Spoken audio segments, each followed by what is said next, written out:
Hi, I'm Paul Friedman. I'm the founder of the Marriage Foundation. And the title that we're working with today is How to Deal with Silent Treatment in Marriage.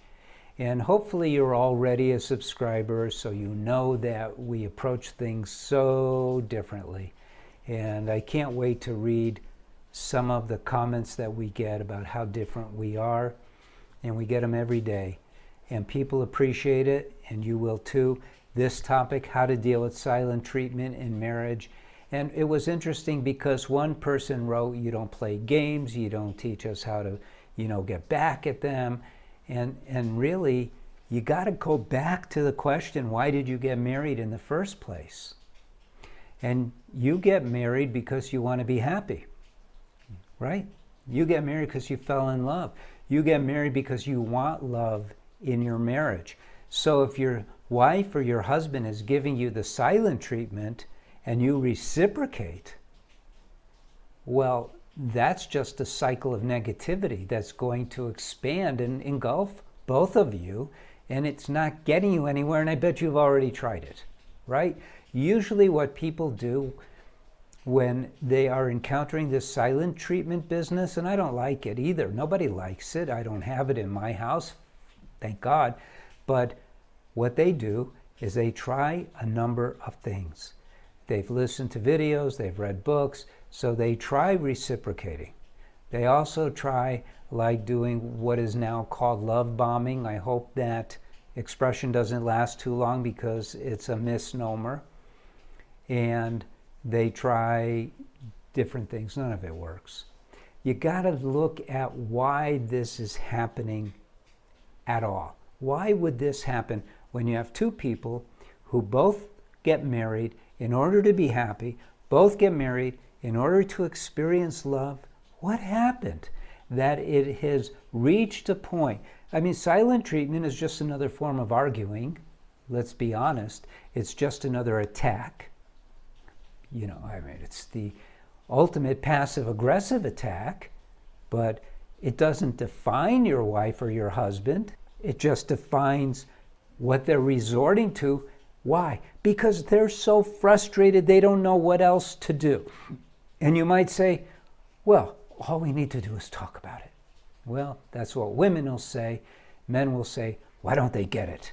So we have this now launching of a bomb. Let's call it for what it is. A silent treatment is a bomb. It's an attack. Some last a short period of time, some last longer.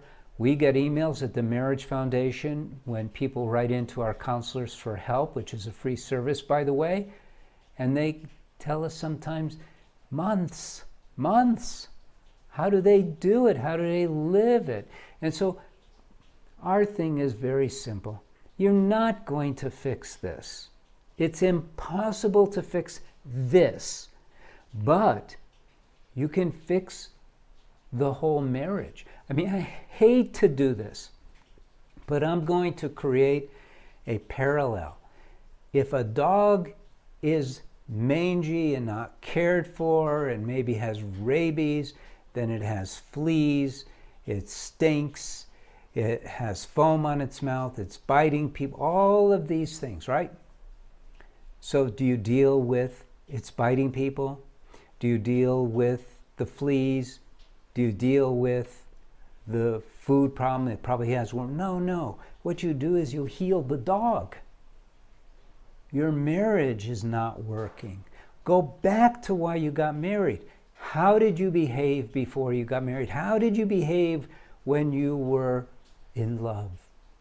You behaved like someone who's in love, someone who really appreciates the other person, someone who's complimented. That's how you behaved. And your now spouse did the same thing. Compliments, support, smiles, never argued. And now I'm not talking about after you, because we all know that people start arguing pretty quick. But in the very beginning, when you're showing your best side, there's no arguments. Now, I use the term your best side. Why is that not continually being utilized? But let's go back even deeper. Why do you show your best side when you're dating? You want to impress? No. You want to express. You want to express the love that you feel. And you do it in your words and your behavior. You show up in a different way than you do now. And the answer, the ultimate answer to this is reimagine yourself back to how you behaved. Go deeper, cultivate that love that you had. And don't allow the negative thoughts, the negative feelings that your mind creates. See, you're not your mind. You're a soul. That's why they call you soulmates. Don't allow the negativity, the defensiveness that your mind concocts. Don't allow it. You have free will. Why wouldn't you use your free will to create a marriage space that is off the charts? You want love? You want happiness?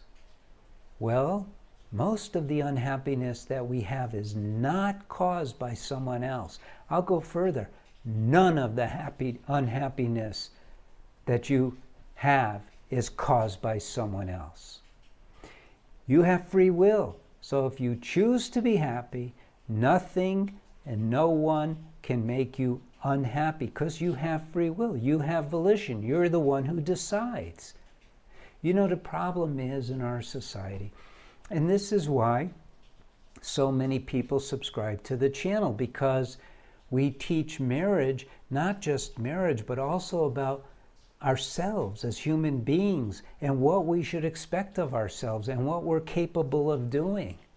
Our free will is a phenomenal gift, and we use it to choose strawberry shortcake over chocolate cake, or coffee, that's me, over tea. And we don't realize what a powerful tool this free will is, that we don't ever have to be compelled by anything external. We could choose to be happy and be happy no matter what is going on the outside. You know, marriage is a spiritual path, and that's a spiritual concept of remaining in joy as a soul, because that's what you are. You have a mind, you have a body, you have those, but you're a soul. That soul is limitless joy, limitless love, wisdom, and consciousness. But what happens is our mind has been training us. You know, something just happened to me. I went through this ordeal. Just because I know all these things about marriage doesn't mean I don't go through ordeals. We all do.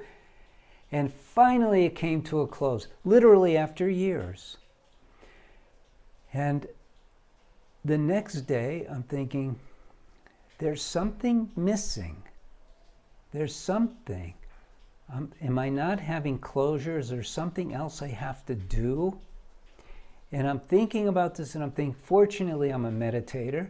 So when I sat to meditate, I turned it over to God. I said, God, what is going on here? What is going on? Because there really wasn't any need for anything. And of course, the truth came to me. When you talk to God, God talks back, that there's nothing. But the mind, which is supposed to be the most useful tool that we have, is a treacherous friend. And when we don't master it, when we're not striving to keep it in its place, out of the kindness of its heart, metaphorically speaking, obviously, the mind wants to relieve you of your duty of running the show for you. And it also likes drama. But you, a human being, the soul, doesn't like drama. You know, in a biblical passage, be still and know that I am God. Stillness is where you feel the peace, isn't it? And we want that peace. Now, we don't want the silent treatment, that's not the kind of peace we're talking about. But if your spouse is putting the silent treatment on you and you shut the mind down, instead of having these thoughts of what did I do or retaliation and all of that garbage, and you go, I love her, I love him, I want to be in tune with them, and I want to enjoy myself. And so that's what it's truly all about. That's what it's truly all about.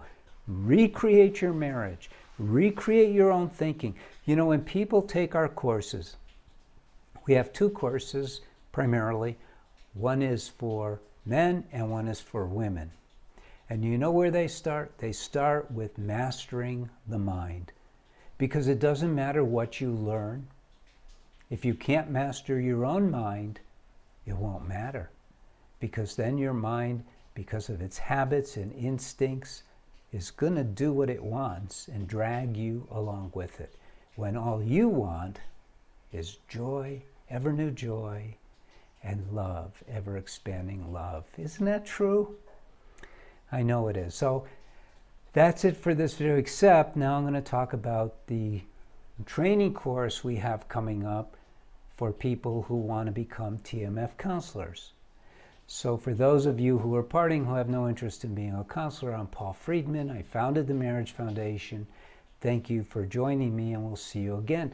For those who are interested, I know there's many therapists, because sometimes you write comments that are not so nice, but we're not Western psychology here. But what we have does work. And we're growing so fast, and we've been only online for the last 10 years or so, and now we want to get back on the ground, and we want to have a large number of TMF marriage counselors to participate in changing the world, in changing how the world sees marriage, and recognizing the beauty that is innate to marriage. And so please, if you have an interest, already working on the course for training, so it should be up by first week in August 2022. So if you are already into 2025, you know you could become a TMF counselor. And we get requests all the time from people who want to know if there's a counselor in their area and all of that. And you know, people come to the online courses that we have for men and women. They're hugely successful. They're dynamic and they really, really work. But some people don't need to have all of that. They're not ready for it. They just want to get some corrective guidance, you might say. So that, if you're interested, let us know. Just go to the website and write into customer support and let us know. We'll let you know when the page is ready for you to come sign up. So again, thank you so much. It was a pleasure speaking with you. God bless you. Take care, and I hope to see you again soon. Thank you.